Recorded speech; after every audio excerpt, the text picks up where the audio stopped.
Hello friends, આજે આપણે બનાવીશું south Indian special masala dosa. Perfect મેજરમેન્ટથી ઢોસાનું better કેમનું બનાવવું, મસાલો, સંભાર અને નારિયેળની ચટણીની રેસીપી શેર કરીશ. સૌપ્રથમ આપણે બેટર બનાવવા માટે મેં 3 કપ રાઈસ લીધા છે.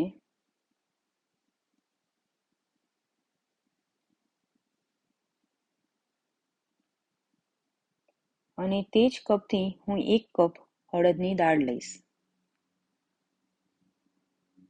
અને આથો જલ્દી આવી જાય એની માટે 1 ચમચી જેટલી સૂકી મેથી નાખીશ. હવે આ બધાને 2-3 પાણીથી સરસ વોશ કરી લઈશું. દાળ અને ચોખાને મેં ધોઈ લીધા છે. હવે એમાં થોડું પાણી નાખીશું. દાળ ચોખા ડૂબી જાય અને થોડું 1 આંગળ જેટલું ઉપર રહે એટલું પાણી નાખીશું. અને હવે તેને ઢાંકીને 7-8 કલાક સુધી આપણે રેસ્ટ આપીશું. 7-8 કલાક જેવું થઈ ગયું છે. હવે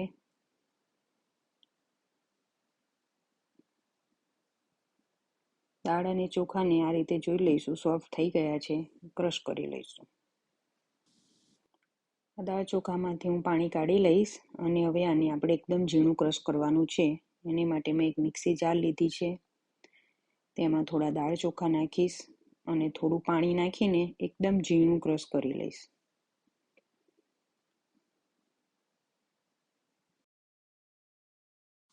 મેં બધા દાળ ચોખાને ક્રશ કરી લીધા છે. આ રીતની મેં કન્સિસ્ટન્સી રાખી છે.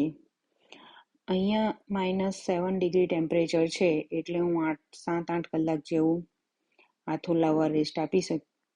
જો તમારે ત્યાં ગરમી હોય તો તમે 4-5 કલાક પણ મૂકી શકો છો. 7-8 કલાક જેવું થઈ ગયું છે. હવે આપણે બેટરને ચેક કરીએ. તમે જોઈ શકો છો આથો આવી ગયો છે, એની અંદર જારી પડી ગઈ છે. હવે આને આપણે મિક્સ કરી લઈશું અને હવે આને થોડી વાર રેસ્ટ આપીશું. ત્યાં સુધી આપણે મસાલો બનાવીશું. મસાલો બનાવવા માટે મેં 5 જેવા બટાકા લીધા છે. મેં લાલ બટાકા લીધા છે, તમે કોઈ પણ બટાકા લઈ શકો છો.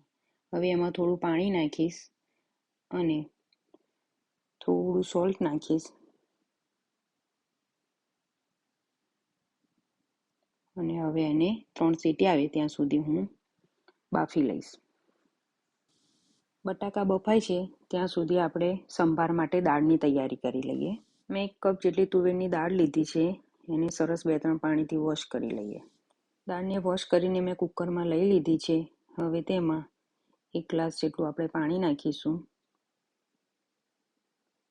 અને 3 સીટી આવે ત્યાં સુધી દાળને બાફી લઈશું.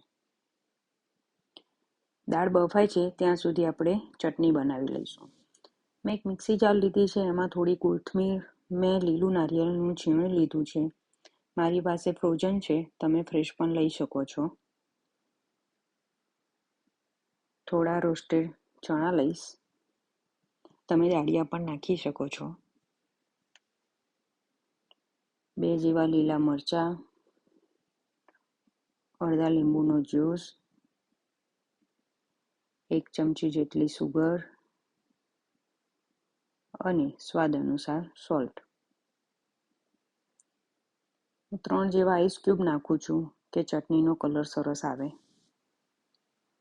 હવે એમાં થોડું પાણી નાખીશું અને આ બધાને આપણે ક્રશ કરી લઈશું. હવે ક્રશ કરેલું ચટણી આમાં કાઢી લઈશું. મિક્સી જારમાં પણ હું થોડું પાણી નાખીને કાઢી લઈશ. મિક્સ કરી લઈશ. મેં આ રીતની કન્સિસ્ટન્સી રાખી છે. હવે વઘારની તૈયારી કરીશું. 1 ચમચી જેવું ઓઇલ લીધું છે. તેમાં 2 લાલ સૂકા મરચાં. તેલ ગરમ થઈ ગયું છે.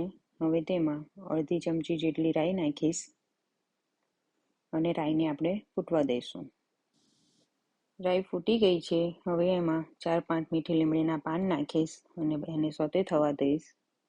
હવે ગેસની ફ્લેમ બંધ કરી લઈશું અને આ વઘારને આપણે ચટણીમાં નાખીશું. તમારે વઘાર કરવો હોય તો કરી શકો, નહીતર સ્કીપ પણ કરી શકાય. હવે આને આપણે મિક્સ કરી લઈશું. ચટણી બનીને તૈયાર છે. હવે આપણે બટાકાના મસાલાની તૈયારી કરીશું. 3 ચમચી જેવું ઓઇલ લીધું છે, તેને ગરમ કરવા મૂકીશ. ઓઇલ ગરમ થાય એટલે તેમાં 1 ચમચી જેટલું જીરું નાખીશ. જીરુંને લાલ થવા દઈશ. જીરું લાલ થઈ ગયું છે. હવે તેમાં ચપટી જેટલી હિંગ નાખીશ. મેં 2 મોટી સાઈઝની ડુંગળી જેને મેં ઝીણી સમારી લીધી છે તે નાખીશ.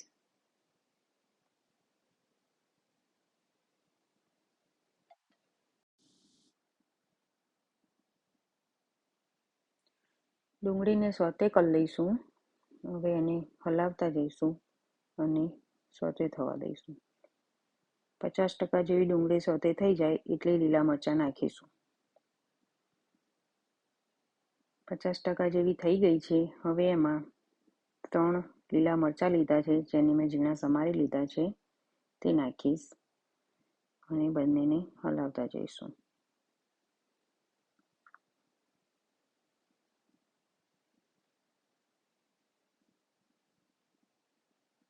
ડુંગળી સોતે થઈ ગઈ છે. હવે તેમાં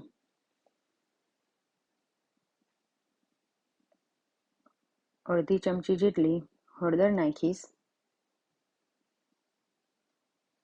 હળદરને 1 મિનિટ સુધી આપણે સોતે કરી લઈશું અને પછી તેમાં જે આપણે બટાકા બાફ્યા છે તે નાખીશું. મેં લાલ બટાકા લીધા છે એટલે બટાકાનો કલર આવો છે. તમે કોઈ પણ બટાકા લઈ શકો છો. હવે અડધી ચમચી જેટલું લાલ તીખું મરચું નાખીશ. કેમ કે લીલા મરચાં નાખ્યા છે એટલે એ હિસાબથી આપણે મરચું નાખીશું. 1 ચમચી જેટલું ધાણા જીરું પાવડર, અડધી ચમચી કરતાં ઓછો ગરમ મસાલો અને સ્વાદ અનુસાર સોલ્ટ. હવે આ બધા મસાલાને આપણે મિક્સ કરી લઈશું. મસાલાને મેં મિક્સ કરી લીધું છે. હવે એમાં થોડી કોથમીર નાખીશું અને એને મિક્સ કરી લઈશું અને ગેસની ફ્લેમ બંધ કરી દઈશ. મસાલો બનીને રેડી છે. હવે આપણે સંભાર બનાવવાની તૈયારી કરીશું. મેં એક પેન લીધું છે. એમાં 3 ચમચી જેવું ઓઇલ લીધું છે. તેમાં 2 લાલ સૂકા મરચાં નાખીશ અને અડધી ચમચી જેટલી રાઈ નાખીશ અને અડધી ચમચી જેટલું જીરું નાખીશ. રાઈને ફૂટી જવા દઈશું. રાઈ અને જીરું થઈ ગયા છે. તેમાં ચપટી જેટલી હિંગ નાખીશ અને 1 ઇંચ જેટલો આદુનો ટુકડો લીધો છે જેની મેં આ રીતે પેસ્ટ બનાવી લીધી છે અને 1 ઝીણી સમારેલી ડુંગળી લીધી છે. હવે આ બંનેને આપણે સોતે કરી લઈશું. હવે એને મિક્સ કરી લઈશું અને આ 50% જેવું સોતે થઈ જાય એટલે તેમાં 2 સરગવાની સિંગ અને તમે તમને ભાવતા બધા વેજીટેબલ લઈ શકો છો. મેં ખાલી દૂધી અને ગાજર લીધું છે. ગાજર અને દૂધીને આમાં નાખીને મિક્સ કરી લઈશ અને આ બધા વેજીટેબલ જલ્દી બફાઈ જાય એટલા માટે ચપટી જેટલું સોલ્ટ નાખીશ. બધા વેજીટેબલ સોતે થઈ ગયા છે. હવે તેમાં અડધી ચમચી જેટલી હળદર, સંભારનો લાલ કલર આવે એટલા માટે એમાં અડધી ચમચી જેટલું મોડું કાશ્મીરી મરચું નાખીશ અને 2 ચમચી જેટલો સંભાર મસાલો નાખીશ અને આ બધાને એકદમ સ્લો ગેસ ઉપર હું થવા દઈશ, નહીં તો મસાલા દાજી જશે. 1 મિનિટ સુધી આપણે તેને સોતે કરી લઈશું. 1 મિનિટ જેવું થઈ ગયું છે. હવે તેમાં મેં 1 ઝીણું સમારેલું ટામેટું લીધું છે. એને પણ આપણે થોડી વાર સોતે કરી લઈશું.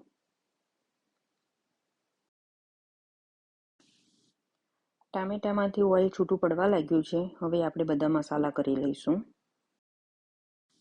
ટામેટામાંથી ઓઇલ છૂટું પડી ગયું છે. હવે તેમાં અડધી ચમચી જેટલું તીખું મરચું, 1 ચમચી જેટલું ધાણા જીરું પાવડર અને સ્વાદ અનુસાર સોલ્ટ નાખીશું અને આ બધાને 1 મિનિટ જેટલું થવા દઈશું. 1 મિનિટ જેવું થઈ ગયું છે. આમાં જે મેં દાળ બાફી હતી તે નાખું છું. હું એને ક્રશ નથી કરતી, આખી જ નાખું છું. તમારે ક્રશ કરવી હોય તો તમે કરી શકો. હવે એને આપણે મિક્સ કરી લઈશું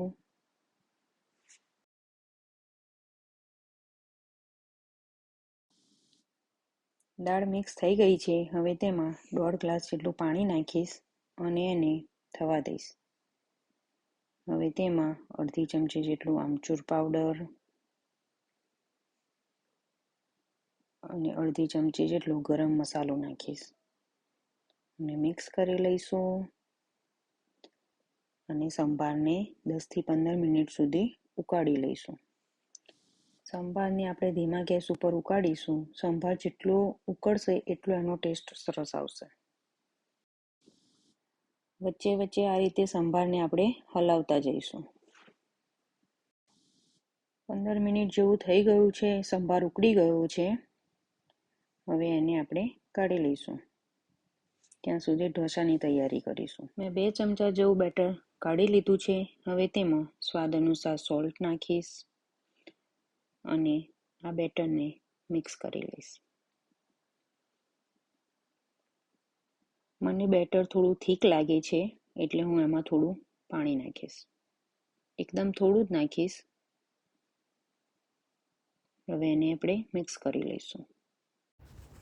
મેં એક તવી લીધી છે, તેને ગરમ કરી લીધી છે. એમાં આ રીતે પાણી છાંટીને કપડાથી સાફ કરી લઈશ.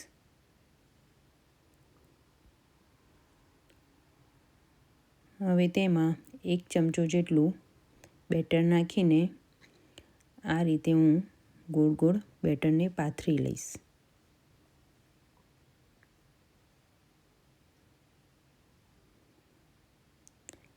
ગેસની ફ્લેમ સ્લો રાખીશું.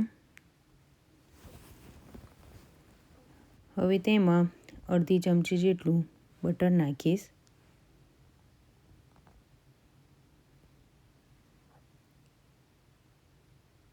અને બટરને હું આ રીતે સ્પ્રેડ કરી દઈશ.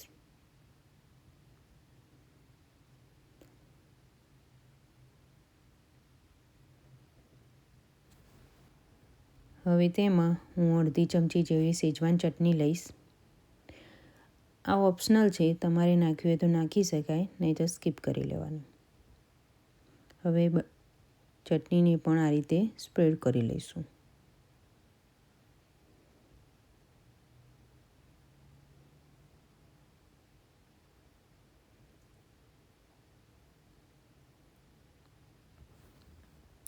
હવે 1 ચમચી જેટલો મસાલો લઈશ અને એને પણ હું સ્પ્રેડ કરી લઈશ.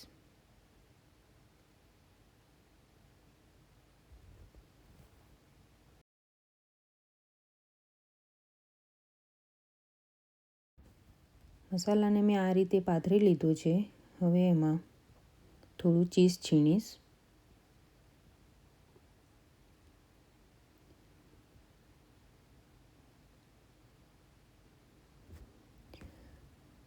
તમે જોઈ શકો છો ઢોસો એક સાઈડથી બ્રાઉન થઈ ગયું છે.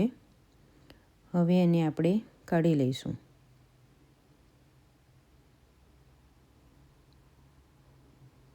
એકદમ ક્રિસ્પી બની ગયો છે.